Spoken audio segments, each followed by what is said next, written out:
here today. So where are my marketing communications people in the house? Okay. Where are my marketing / development people in the house? Right. Where are the people that kind of do everything? Like a little bit of everything, okay? Okay, you are definitely my people.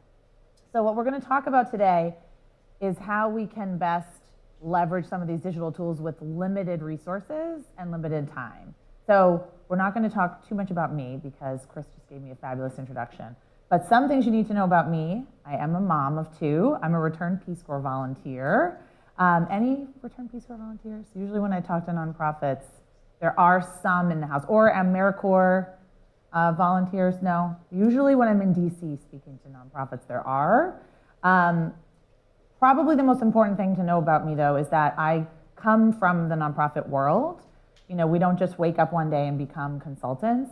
Some people do, but unless you've actually lived the life and cleaned the coffee maker and swept the floor after an event and picked up the balloons and done all the great stuff that we do, I don't feel like you can truly understand the nature of nonprofit work. So I have been a development / marketing director for small and mid-sized organizations. So I completely know what you're going through.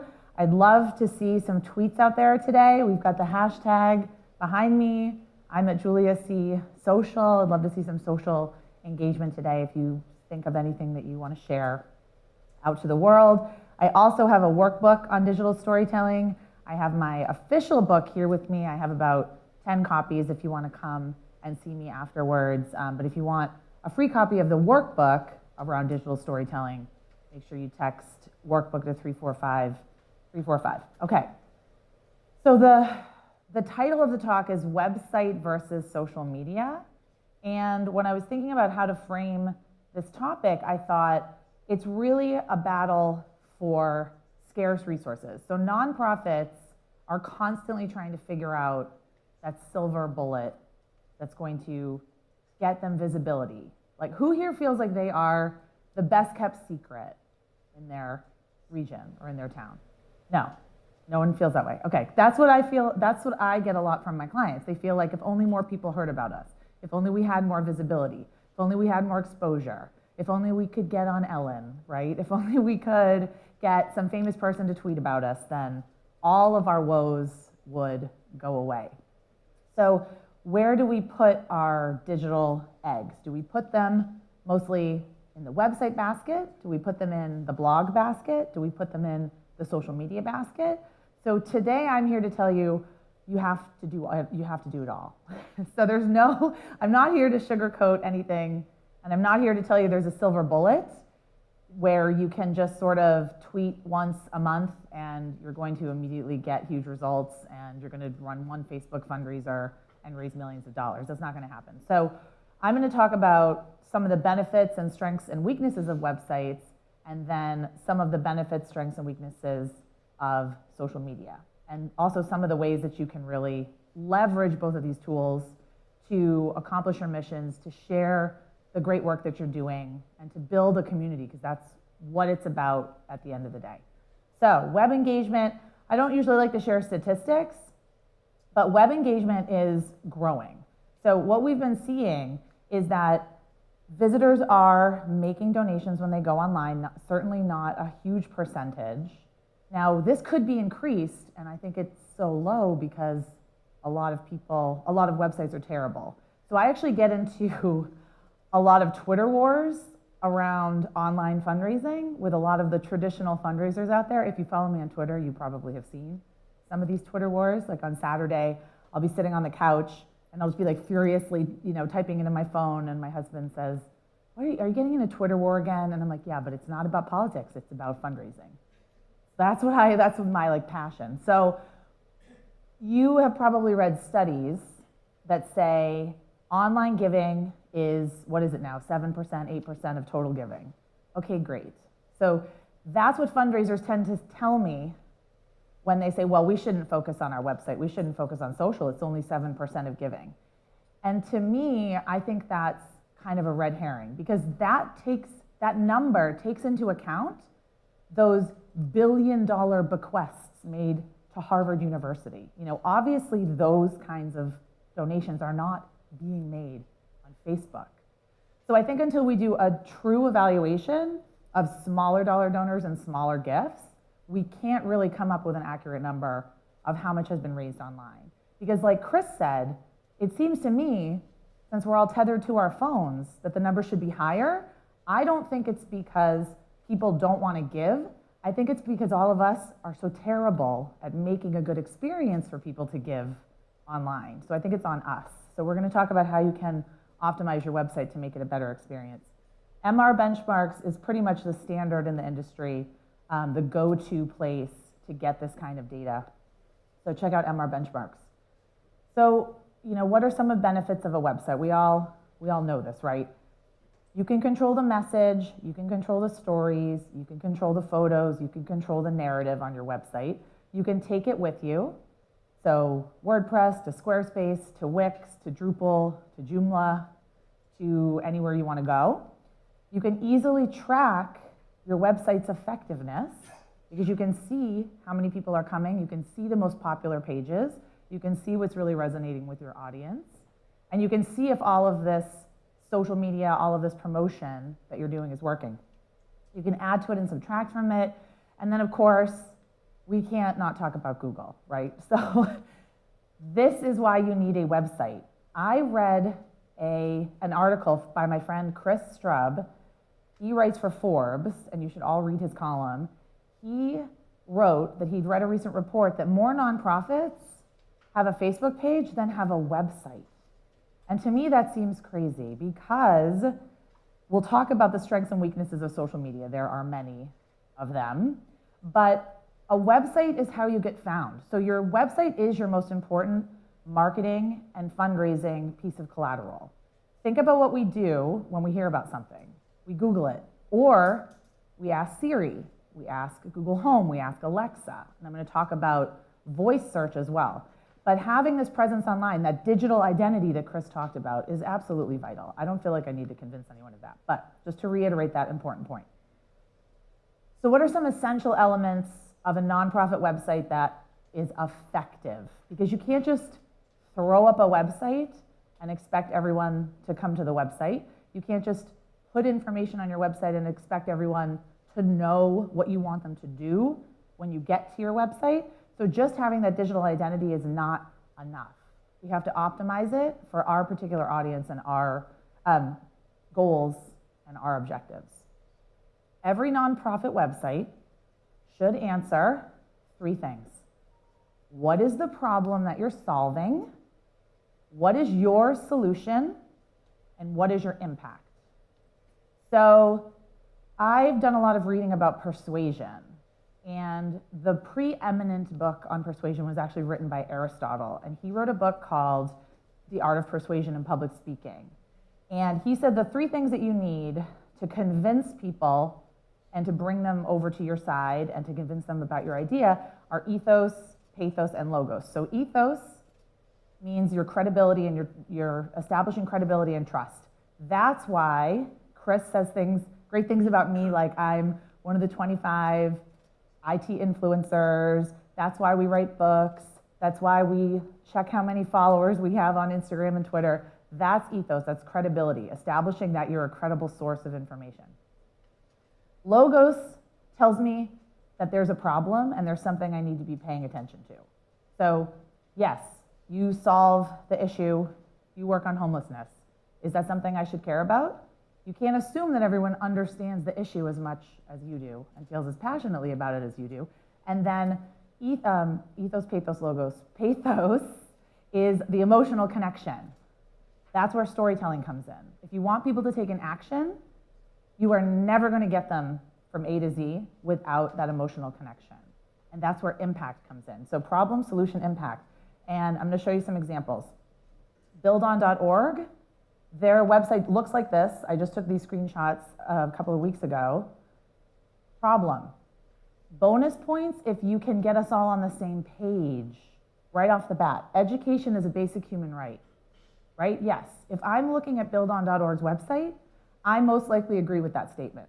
So what's the statement that you can make on your website that people will immediately say, yes, yes, I'm right, I'm here, I'm at the right place?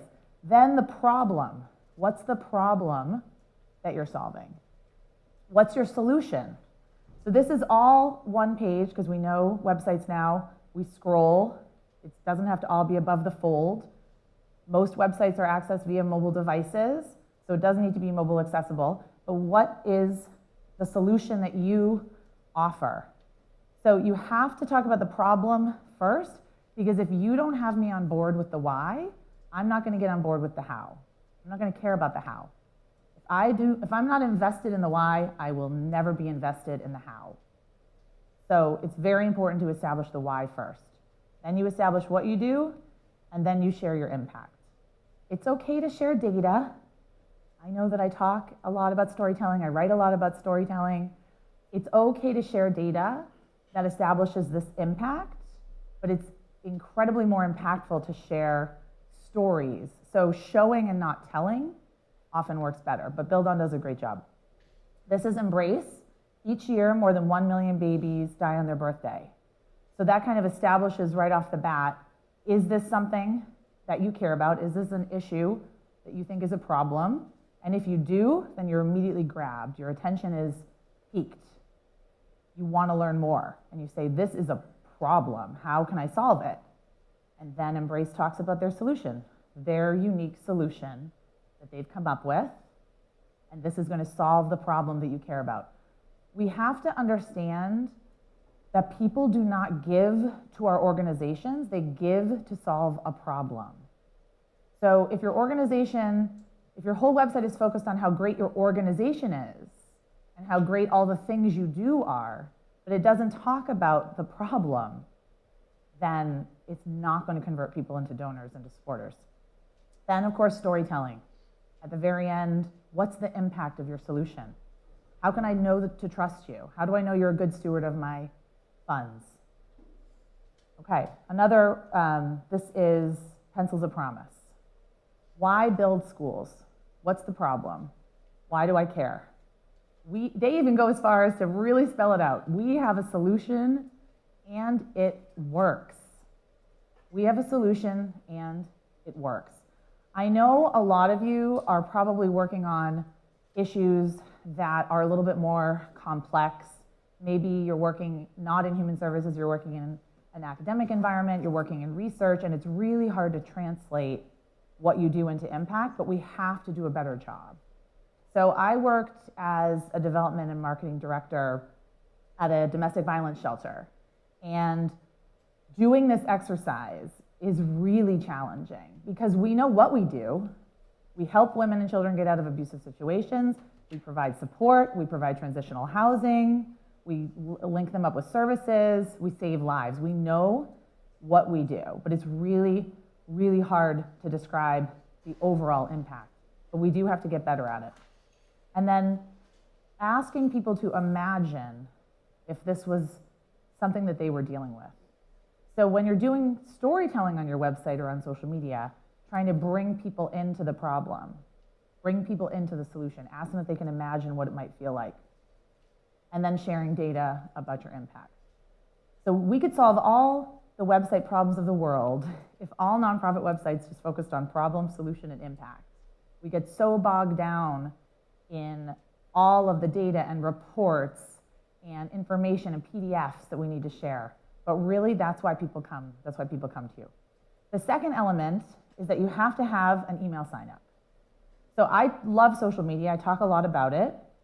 But the reality of social media is, what is your Facebook page reach?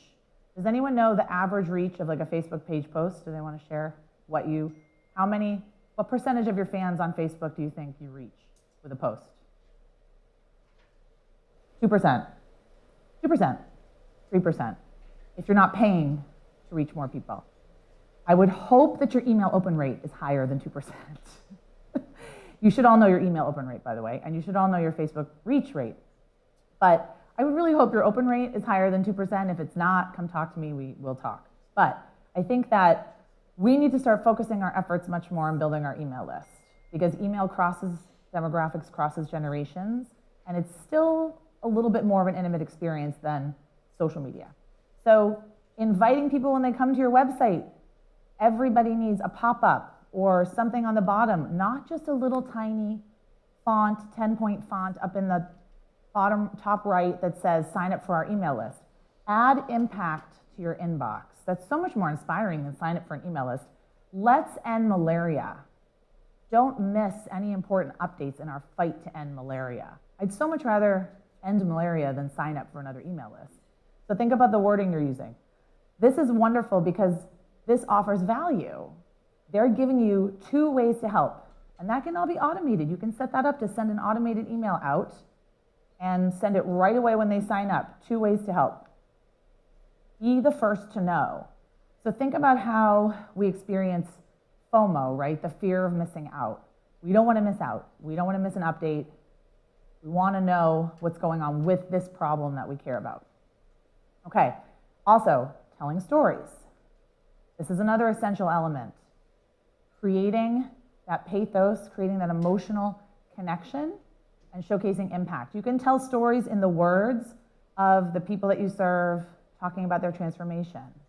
You can share videos. You can share photos. You can share donor spotlights, volunteer spotlights, staff spotlights. Bring me behind the scenes and explain to me not only why the problem is important, but why I need to care about the people that are experiencing this problem and the transformational impact that you make. This is the Pine Street Inn in Boston, one of my favorite organizations, and they focus on very positive storytelling. So the stories that you tell, they don't have to all be pulling heartstrings. They don't have to be doom and gloom. They don't have to necessarily be wrapped up in a bow. They just need to be interesting. You need to have a relatable character. You need to have a conflict. You need to have stakes. You need to tell me how people are feeling. So rather than telling me a recounting of things that happened, tell me how it made someone feel. Tell me what it sounded like, what it smelled like, what it felt like. Use all 5 senses. So what we normally do on our websites is we say, you know, Christine was tired and cold. She came to the Pine Street Inn. She got some help, and now she's good. That's not a story. That's an essay. Where are the stakes? What's getting me interested? How did she feel? So think about reframing stories.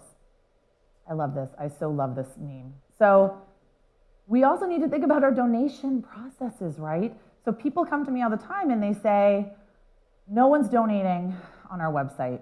And I try to donate, and I have to go to the homepage, find the donate button, and then sometimes it doesn't even say donate, it says get involved.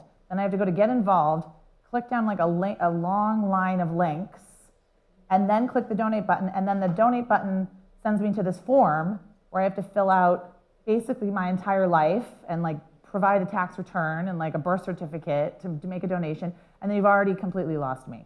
So think about how you can make it more of a seamless experience. People are used to seamless experiences, right? Think about Amazon.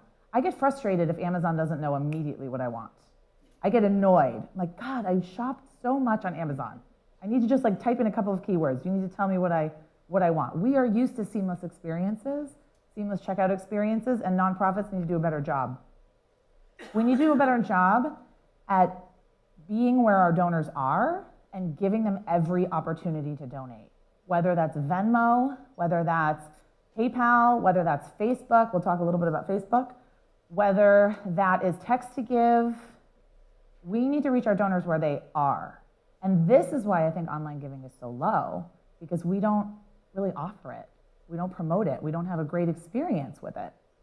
So, of course, donors are going to be much more likely to give another way or not give at all. And small dollar donors are disappearing.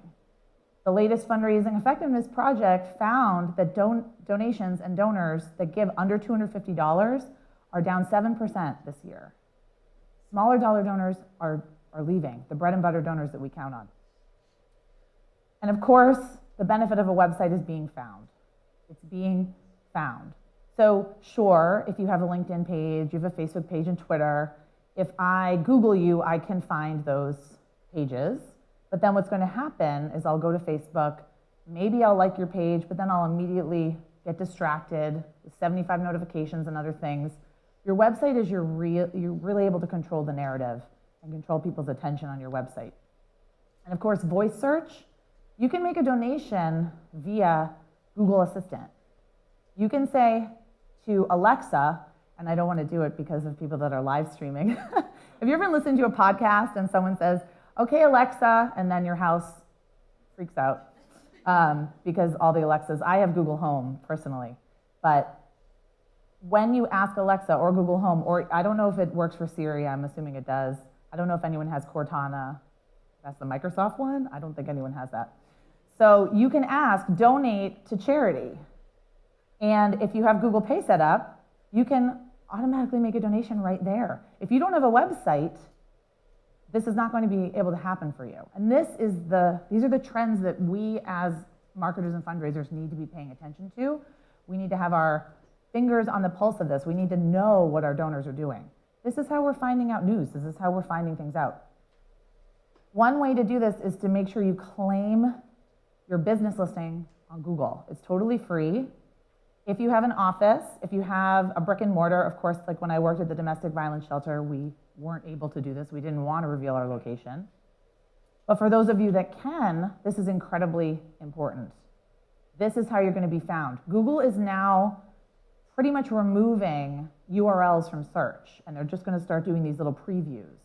And if you don't have all of your information optimized in Google, you're going to be less likely to be found when people are searching for you. And year-end's coming up, Giving Tuesday's coming up. Make sure that you're optimized for voice search and for SEO, which is a whole other conversation and a perfect science that I'm not an expert in SEO.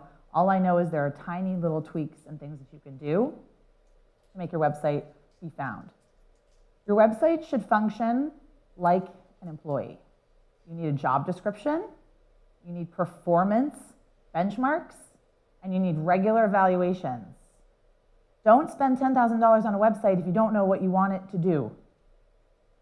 Then evaluate it every 3 months. Is it meeting our expectations? Are we getting online donations? Are we getting membership inquiries? Are we getting volunteer inquiries? Are we getting email signups? What is it that we want people to do when we go to the website? What is the one thing, the two things? And then evaluate it every 3 months and take a look at how it's performing and make some tweaks. So your website, think of how much time and money you invest in it, should be treated like an employee. Okay, so that's it for websites. We're going to talk now about social media. So I don't think the two are mutually exclusive. I see the digital world as a big ecosystem. Of course, we have everything in our pocket, like Chris was saying, our phones. Not only have our phones transformed the way that humans behave, social media platforms are a revolution in communication on par with the printing press. Think about how social media has completely changed the way humans interact, the way that we discover information, the way that we identify ourselves, the way that we express our worldviews, express what we stand for, express our values, the way that we connect with people, the way that we talk to people. I mean, I just think last night, I was thinking, oh, I've really been offline, I've been traveling, I've been so busy, I haven't been answering my phone and my text messages. I'm just gonna go on Facebook, look up a bunch of my friends and just like their posts and comment so they know I'm alive, so they know I'm thinking about them, so they know that, you know, they're important to me, and even though I can't always be fully responsive, that I am thinking of them. So it's just a complete revolution. It's not a to-do item. It's not a shiny new tool. I hate the term shiny new tool. We need to stop using that. It just is like code for something we don't understand, right? And I can't stand the term shiny new tool. So we need to all stop using that. This is a revolution in communication. It's not a shiny new tool. And people are not leaving social media in droves. Yes, certain sites become more popular and rise up. Certain sites kind of die away. Think about Friendster. Think about MySpace. Think about the rise of TikTok now. That's one of the most popular ones.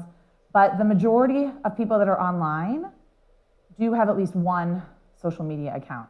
YouTube in America is the most popular with Facebook. This is the Pew Research Center. If you want to find fantastic demographic data across, usually it's just in the United States, they do some international studies around each platform, around each particular generation, and around behavior. So definitely behavior has changed. We're spending less time, and by less time I mean like 1 minute a day less as opposed to last year. We are spending less time on it. We're being a little bit more focused when we go on it. And the only platform that's really growing in leaps and bounds is Instagram. Everything else is sort of plateaued. That doesn't mean people are not on it, and that doesn't mean people are not using it. It just means we occasionally need to pay attention. We can't get too comfortable. We can't say, oh, we have a Facebook page, we're good. We need to constantly be evaluating what we're doing, figuring out where our audience is and what we could best benefit from. So the delete Facebook movement, you know, it was kind of a thing, I guess, but it didn't, no one deleted their Facebook account. We all like to say, you know, that we're going to delete our Facebook account, and we never do. Maybe some of us wish that we could, but we don't. And then don't just write it off and say our donors are not there. This is by far one of the biggest excuses that I hear from nonprofits. Our donors are not there. Are your donors human? Like, are they online? Are they in the United States? Are some of them in the United States or in the UK? I mean, they're on social media. Whether they might not be on it all day, and they might not be on more than one site. We need to stop thinking that we are our donors. We are not our donors, okay? Our donors are different people. Like, what resonates with us and what we like just because we hate Twitter does not mean that our audience hates Twitter.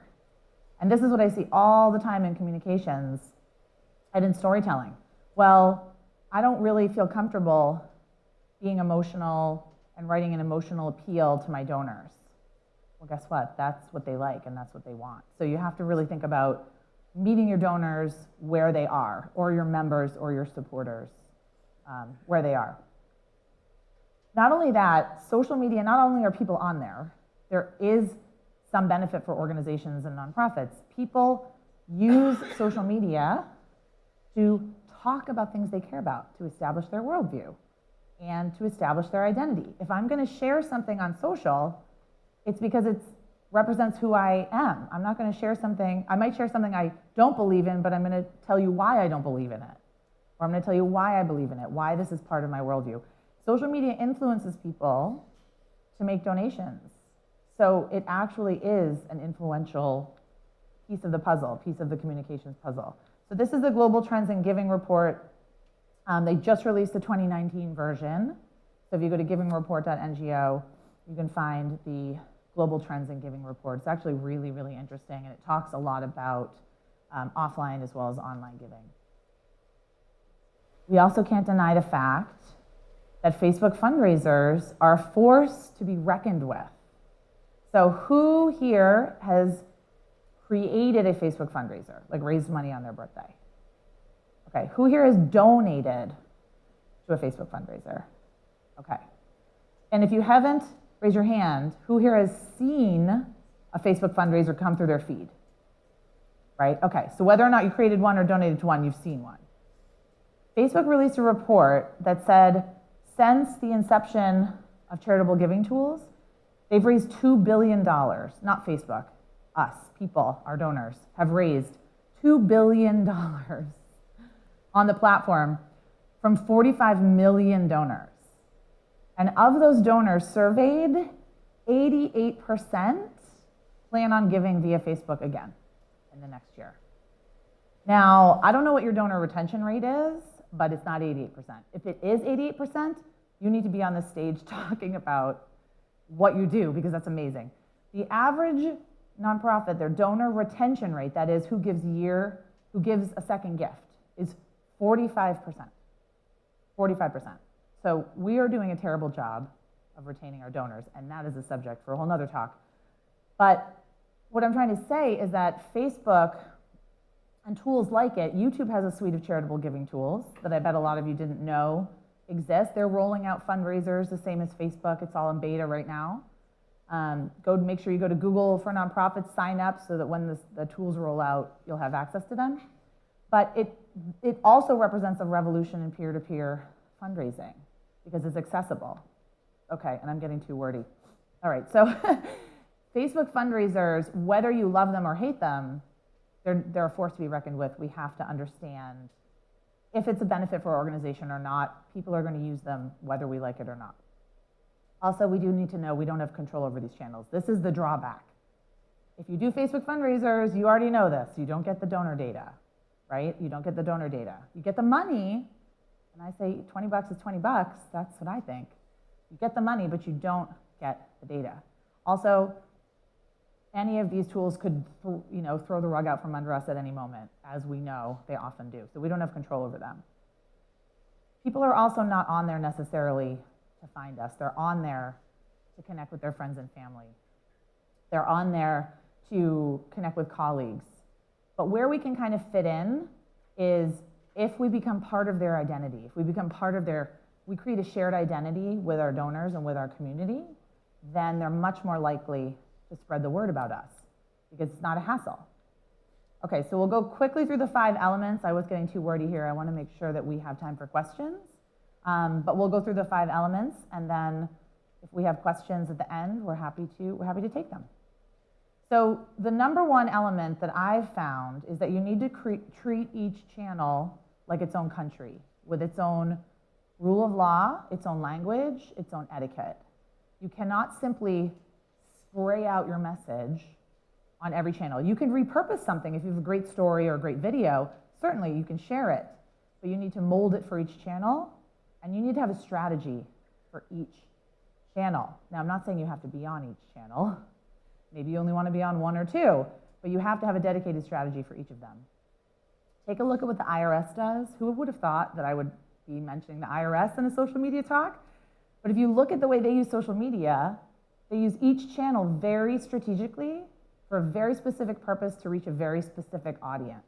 So follow them on Instagram or see what they're doing on Facebook, see what they're doing on Twitter, and you'll see it's very targeted and very specific and very strategic.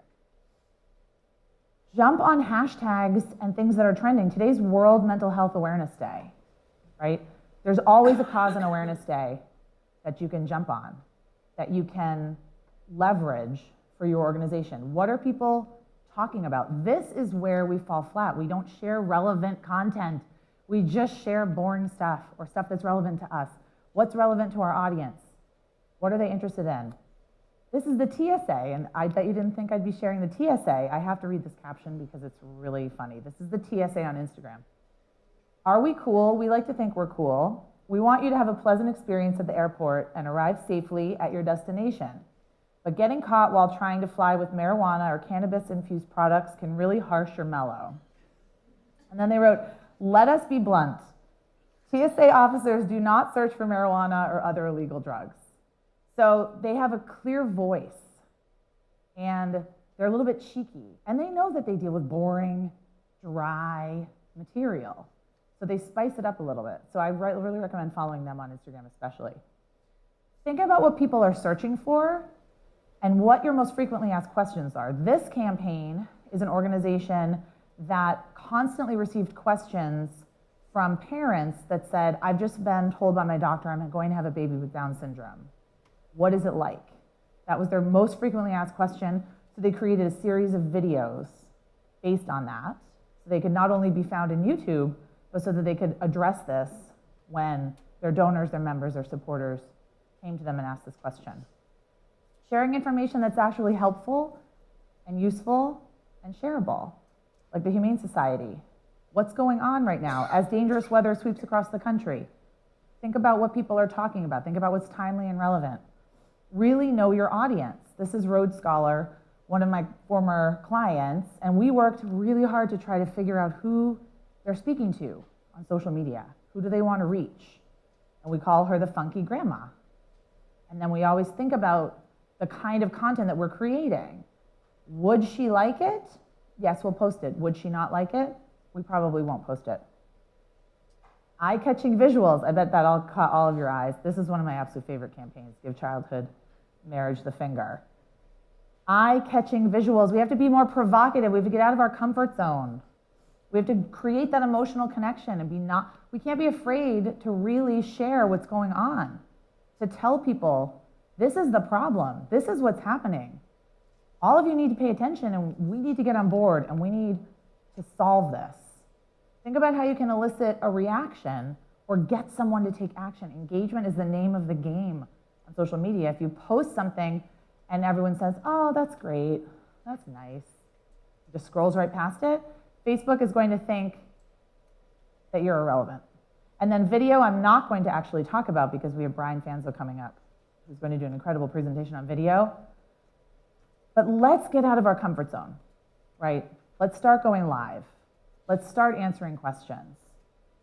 You can add the donate button on your live video. Let's just start reaching our donors where they are, giving them what they want, and creating relevant content, whether it's on our website, whether it's on social media, that's going to create that shared identity with people, and that's really going to help them know who we are, know why to care, and know what to do next.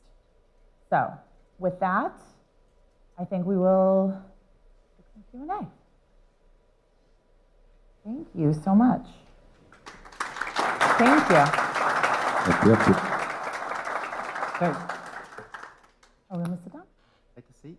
So we've got 10 minutes for Q&A, and this is an open, inclusive discussion, so we're really wanting to stimulate any questions that you have relating to this presentation, but also in the broader context of websites and social media and engaging fans. Yes. Microphone. Just for our live viewers. Okay.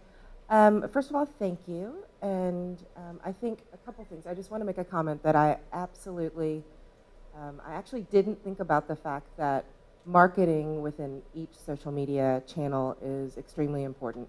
I'm thinking about starting a nonprofit and a small nonprofit, and it's based on feeding underserved children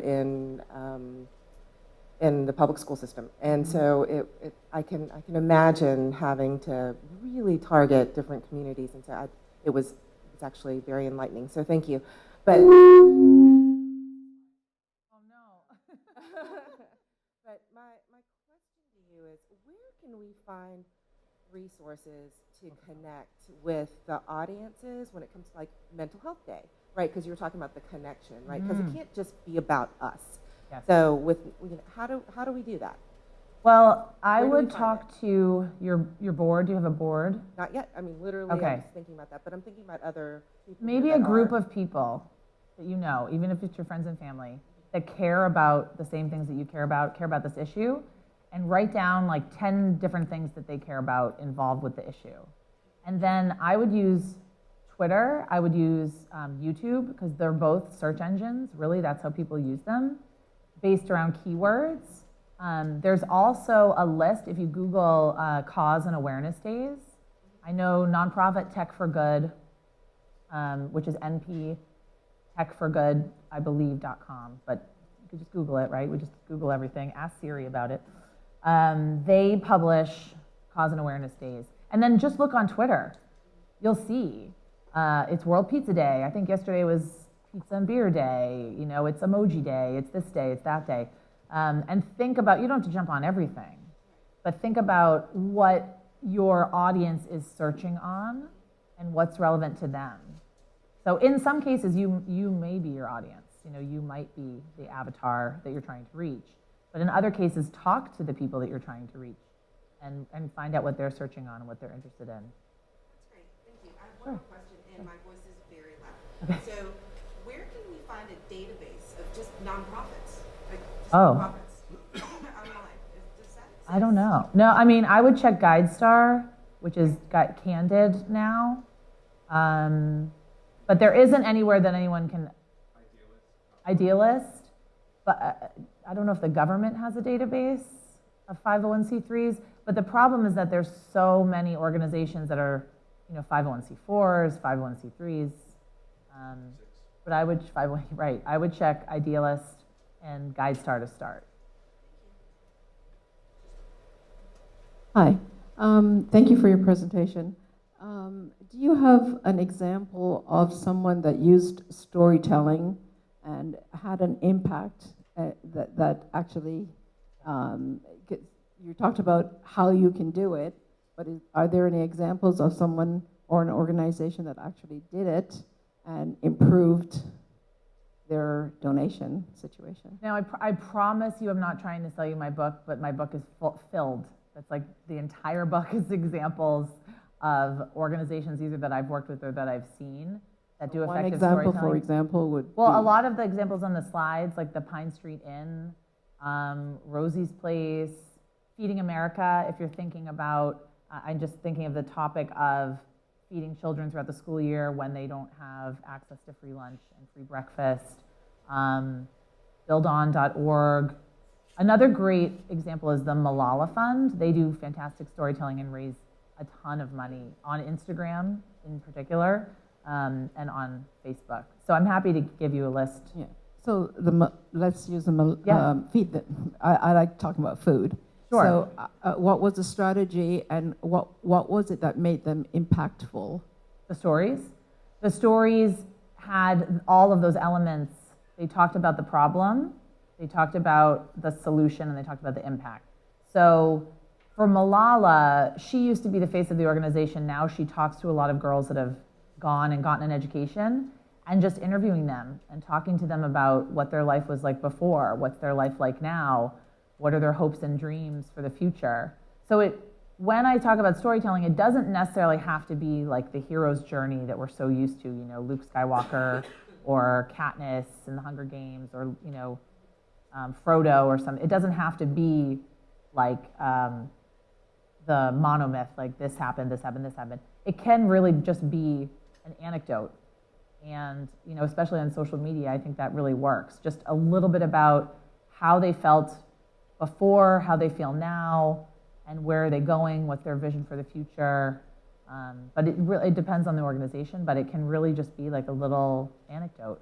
And there's two ways to do it. So one, if you're really using it to fundraise, then you do have to hold the heartstrings a little bit and get me to really, really be invested and care. But if you're trying to just build community, you're thanking your donors, you're raising awareness, you're staying top of mind, that's when you can really use those little anecdotes, those kind of in the moment, behind the scenes anecdotes.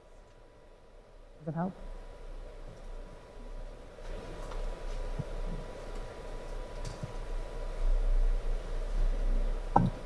Hi, my name is Lisa Foer. I'm from PIR board.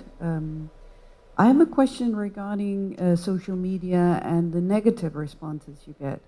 What is Yes. your experience? Should you respond to it or let it die in silence? Or because sometimes if you respond, you actually accelerate a stream of negativity. Mm-hmm.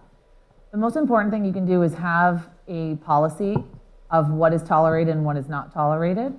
So put it on your website and then you can link to it from your social media pages. And as long as you're not arbitrary, as long as you say, this harassment's not tolerated, bigotry, obscenity, racism, misogyny, whatever it is, I have some sample policies I can email you. As long as you're not arbitrary about what is accepted, then you can delete them if they're violating your clearly stated policy. If they're expressing an opinion that you don't like and they're not violating your policy, then you do have to engage with them, but you can try to take them offline. So I worked for a mayor of a local city where I lived, and he was terrified of social media because of this because he was thinking it's just going to be all people complaining about the city and the traffic. What I found is people just want to be heard, and often if you say, that's really frustrating, or I'm really sorry that happened, can you email me over here? And you just take it offline. And then, of course, if they continue to go and they're violating your policies, you can say, I'm really sorry you violated my policy. We have that's crossed a line and we have to delete you. But the thing with social media is that these conversations are going to happen whether or not you're involved. So I like for us to be involved and help to control the narrative and help control the information and give people the correct information if they have misinformation. But yeah, if someone's being just a troll, then as long as you have a policy around that, you can delete them. Any final questions? We got room for one more.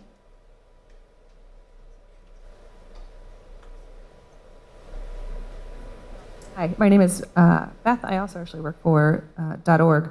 And I think that this was incredibly helpful and really insightful. I think will be helpful for a lot of smaller nonprofits. To that, you talk a lot about meeting your audience where they live and identifying that person that you're talking about, the funky grandma or whomever that may be.